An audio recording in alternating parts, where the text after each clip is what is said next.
Hi, first grade.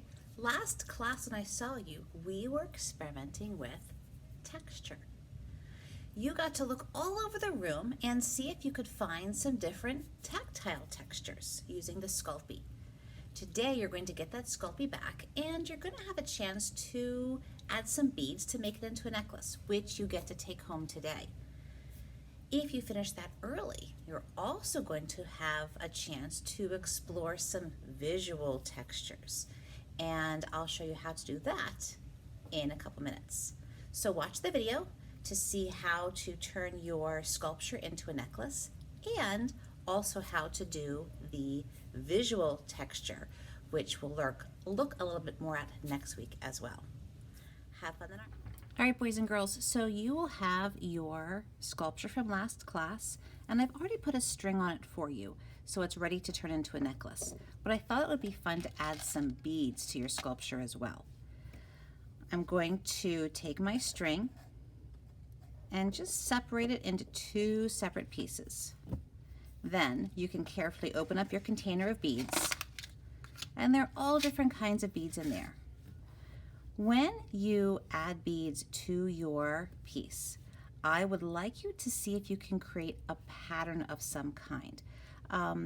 It can be a pretty simple one. What I'm looking for is whatever you add to one side, you add the same color to the other side.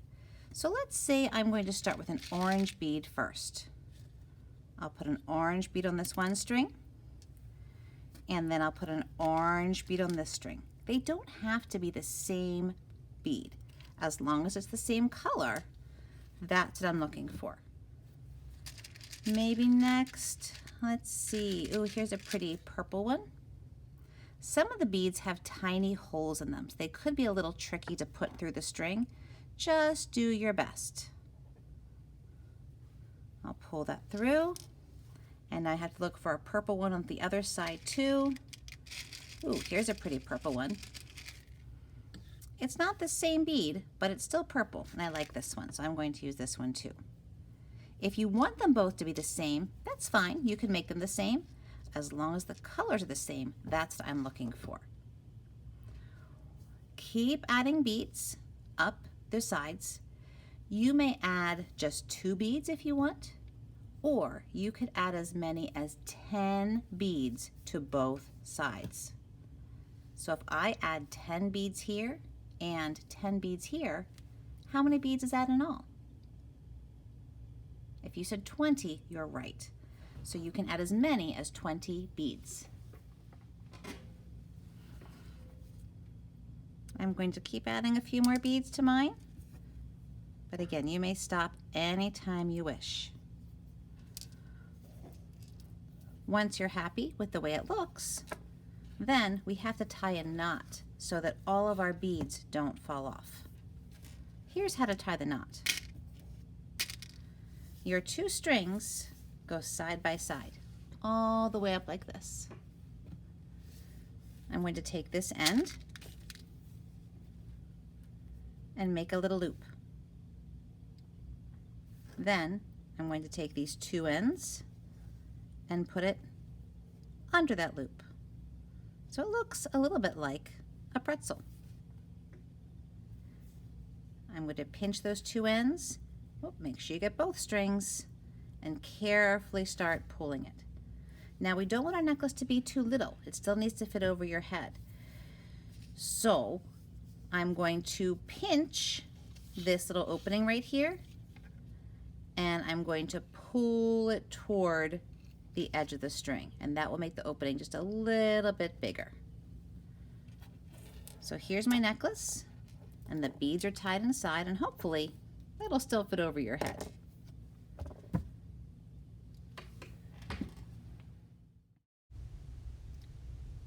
Pause the video here while you work on adding beads to your necklace. Project number 2. Visual texture.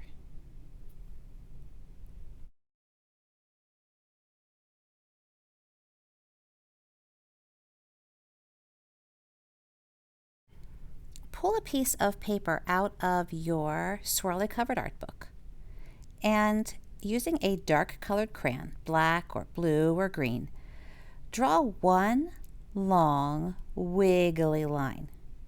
You want the line to cross over itself so it creates different shapes. Try not to make the shapes too little. Mine are nice and big. I could fit all of my fingers in each shape.